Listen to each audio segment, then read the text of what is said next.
It's 12 noon and you're welcome to Midday Live here on TV3. My name is Nako Pabla. The headlines: Ghana developing traffic road use management manual to deal with increasing congestions in the major cities. We'll be looking at the details of this story. And on the international front, French and Malian forces say they have repelled Islamist fighters who seized a key building in Gao, the main city in northern Mali. You can also get updates on our website, tv3network.com, and get in touch with us in the course of the program, facebook.com/news on TV3. Back shortly with the details.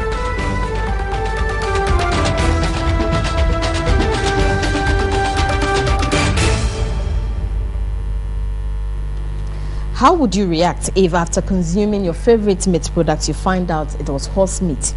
The horse meat scandal, which is spreading fast across Europe, has sparked concerns worldwide. The following report finds out how authorities are securing entry points to prevent any of such scandal in Ghana.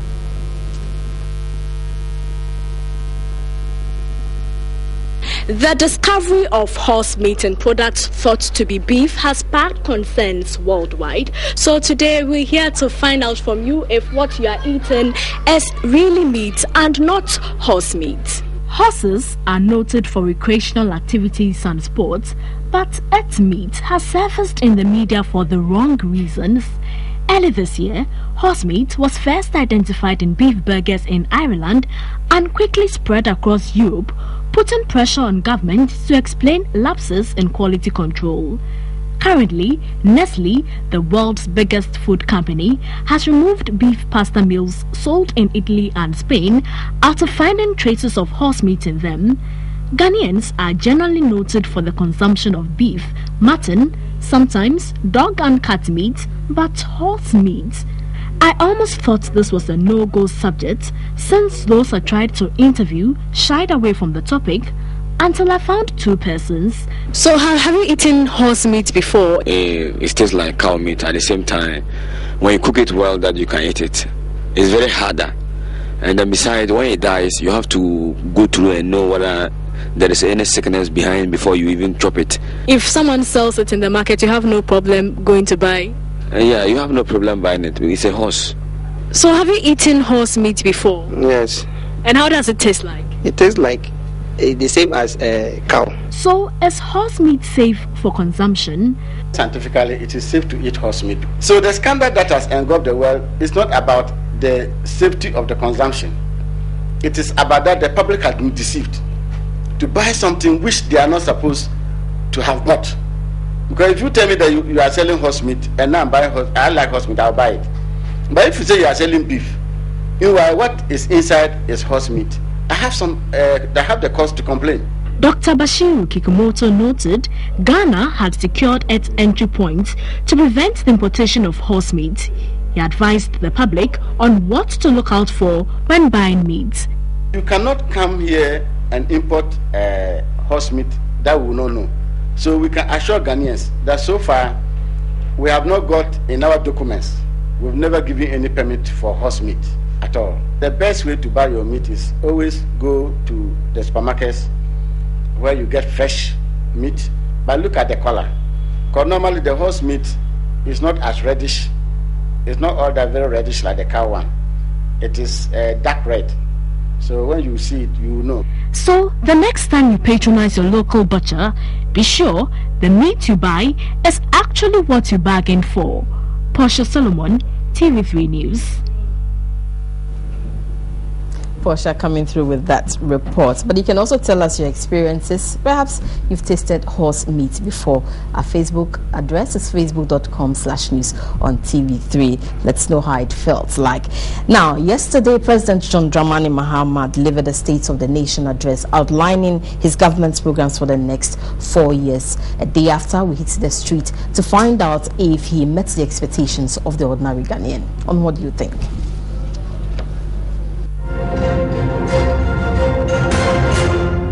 In his delivery of of the State of Nation address yesterday, President John Dramani Mahama touched on so many areas, including the economy, energy and petroleum, education and more.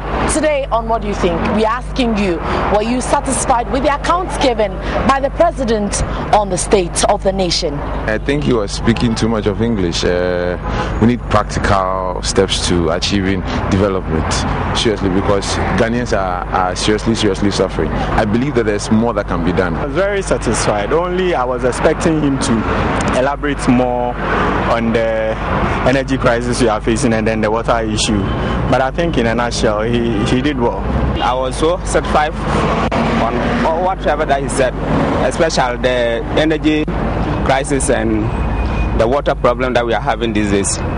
By the way he has assured it yesterday, I believe that maybe for a few weeks to come, I hope that maybe things will come through. He touches on so many points. I mean, utilities, to talk of water, electricity, and anything those concerning, the nation. I don't think he can fulfill such promises. Besides, we are in serious hardship. Look, no water, energy problem, petrol, LPG, everything is almost up. So it is hardly, we are still facing difficulties. It's fantastic, that's all.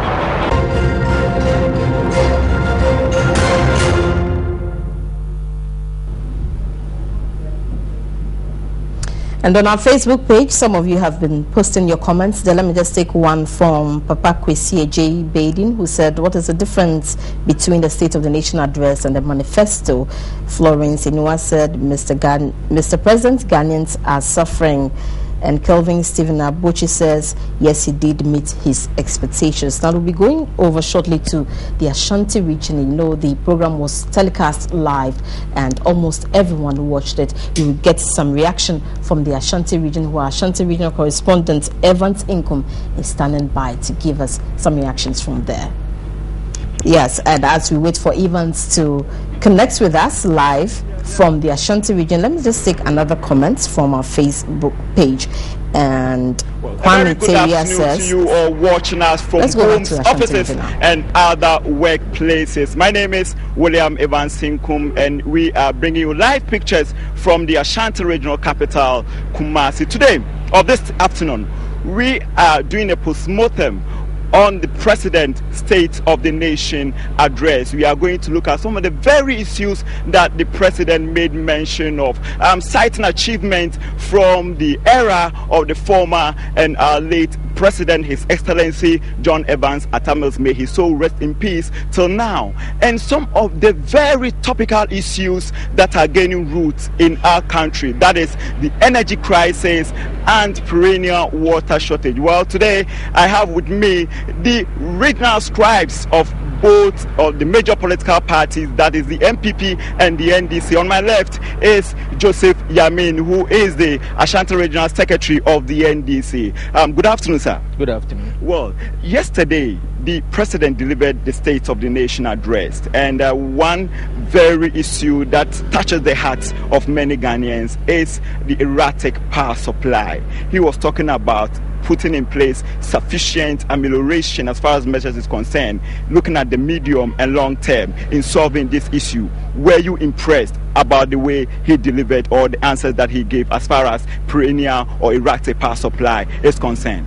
Yes, of course, yes, because what every Ghanaian is wishing or looking forward to is the end of this problem that we are all facing. And so if the President gives such an assurance, which looks so feasible, because everybody knows that definitely the Bui Dam will be coming on board, then one other interesting aspect was the solar energy, which we've all been advocating, that it's high time we think about investing in the solar system. So for the government to inform us that 2 megawatts of solar energy will be coming on board, as well as the 3T from Takrady, it's a clear indication that these are very feasible projects which will definitely be streaming very soon.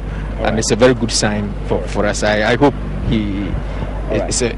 Well, Mr. Samuel Pine is the general or is the regional secretary of the NPP. Mr. Samuel Pine, Your colleague, Joseph Yamin, thinks that the president answers to our energy crisis, looking at the medium and long-term measures, is feasible. Thank you very much. It depends on where he's coming from. Definitely, he cannot stand in front of the cameras and tell the world that what the president said was not something that we needed now. Currently, we are in a crisis, not a challenge that people want to put it.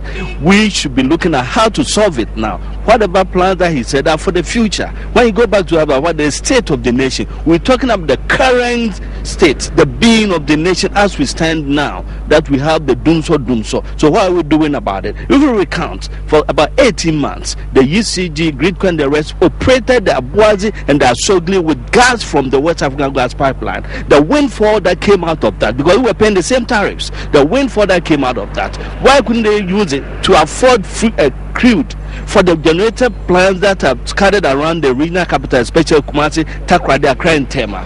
This could have brought, at least Kumasi could produce 20 kilowatts, which would be enough to make sure that the doomso is checked here and other places of the country. If we are not doing so, we're looking at the far events. President Kufuor saw it there. We decided to put in the Bui Dam, which is nearing completion.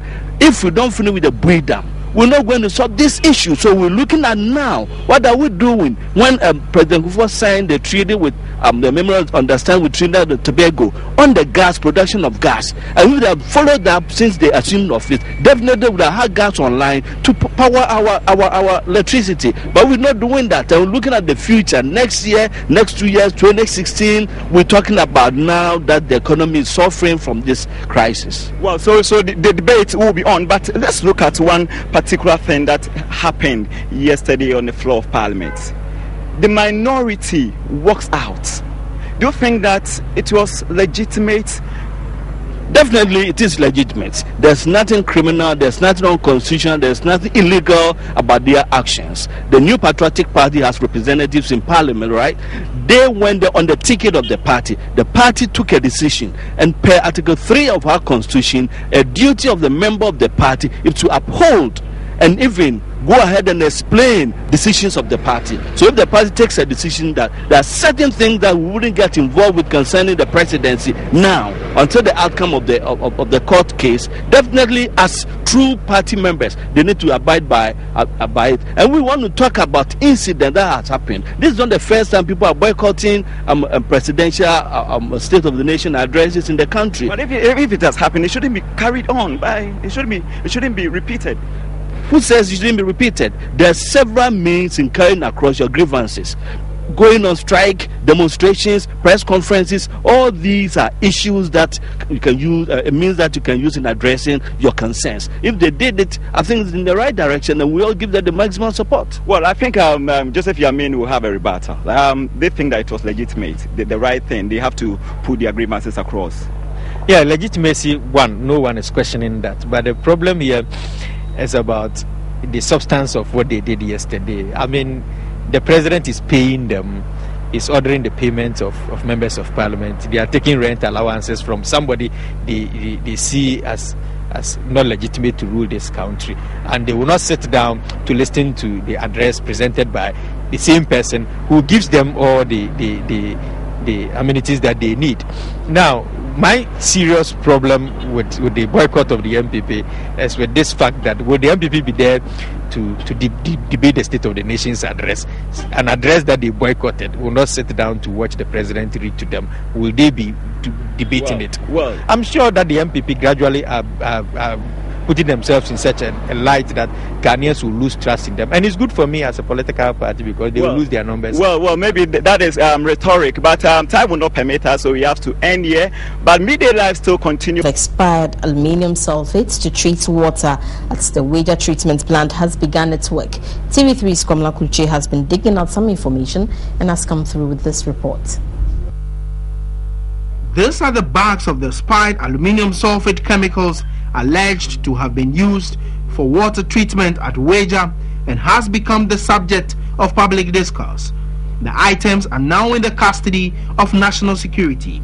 Some 5,000 and over bags of aluminium sulfate, 17.6% granular, were imported into this country by the Ghana Water Company somewhere last year. The product, manufactured on the 18th of June 2011, was imported but had an expiry date of the 17th of June 2012. We are currently in 2013. These products have expired. This is what is alleged to be used for the treatment of water at the Weja treatment plant. Ghanaians are waiting in earnest to receive the reports and recommendations of the committee. Media reports of the use of expired alum used for treating water at Weja by the Urban Water Company emerged during the week. Public outcry and sentiments have poured in, with many accusing the company of negligence. The expired consignments sealed, but Ghana Urban Water Company has denied any wrongdoing. It suspects foul play. Under strict surveillance, national security is still conveying the expired chemicals into its custody for investigations.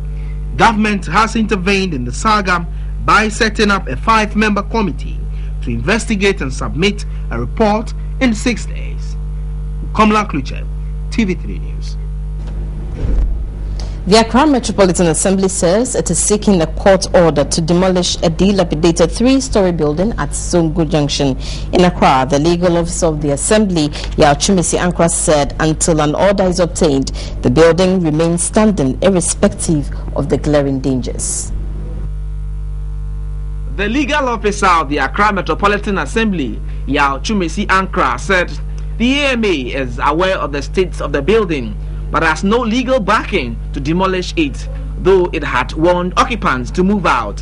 I have examined our bylaws, and there's nowhere, I cannot find anywhere in the bylaw we say that the AMA has the mandate or capacity to pull somebody's building down because it is dilapidated. We went to court in November last year with a motion party to seek a court order to order the tenants to vacate the building.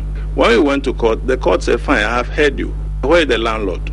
I told him that the landlord had traveled. I was not a Ghanaian, he's resident in Nigeria.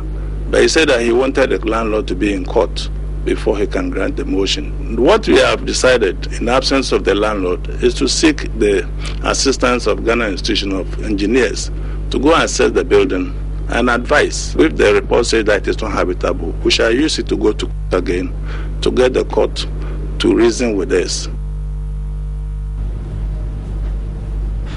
Meanwhile, the AMA says it has managed to take some hawkers off the streets. PRO Numo Blafo III says the AMA will consolidate on gains and come up with strategies to combat the menace. After the Christmas festivities, the Accra Metropolitan Assembly embarked on a decongestion exercise to get rid of hawkers on the streets. As it stands now, the Assembly says it has made progress. We have certain areas that we've been able to actually remove them, and we're trying to make sure they don't come back to that area. You know, they've been playing this hide and seek with us. If we remove them from one place, they move to another place to congregate and then engage in their activities. So what we are trying to do now is wherever we've been able to remove them, we consolidate that again and then move or go after them wherever they have gone. But we are still coming up with different strategies to combat this issue.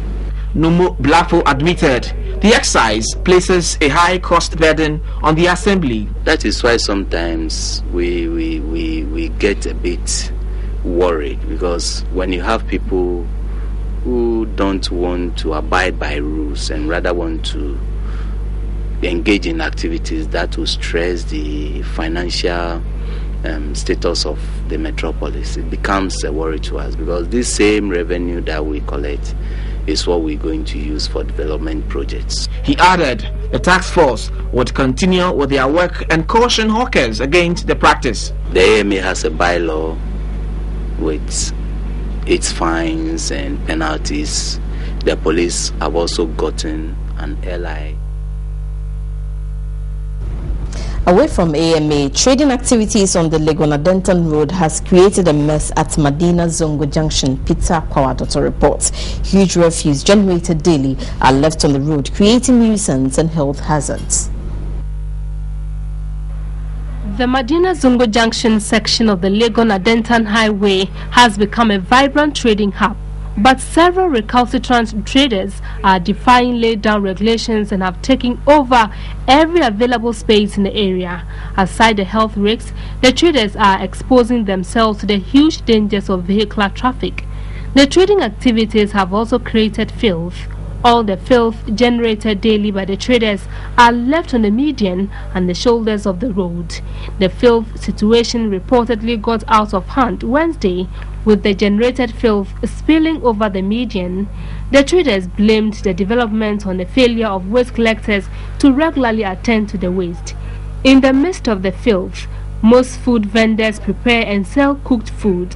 This carton full of filth under a kebab grill reportedly caught fire and could have resulted in a major disaster if it has occurred in the night. The La Nkwantana Madina Assembly has earmarked a decongestion exercise to resolve the problem, but this is yet to be undertaken. Ghana is developing traffic road use management manual (TRAM) to deal with the increasing congestions in the major cities in the country. Transport Minister Jifar Tivo hinted TV3 on the new initiative. Vehicular congestions in Accra and other major cities across the country continue to be a major concern for many. Not even the massive investment over the years on the expansion of urban roads has dealt with the challenge. This development affects productivity. Transport Minister Jifar Ativo thinks a comprehensive approach is required to improve the situation. Transportation is the fulcrum around which the economy will revolve. With a good infrastructure development, this country will move forward. We have to transform the road transport services. It is key because currently there's so much traffic on our roads. We were looking at other modes of transport like the tram, the BRT. I believe strongly if we're able to put all this in place, there will be sanity on our roads. Road safety is another key area. We are not going to renege in our effort to ensure that our roads are safe. She again spoke on other expansion projects. When you go to the maritime sector, we're going to expand the Takoradi port. We're going to work on the Volta Lake to transform the lake so that it will benefit those who live along the community, and also procure vessels that will carry foodstuff from the Afram Plains. We are procuring about 4 vessels, what we call water buses, to facilitate movement of people on the Volta Lake. We're going to construct the roads linking the communities to the landing sites on the lake. This will help our fisher folks to have good environments to do their business.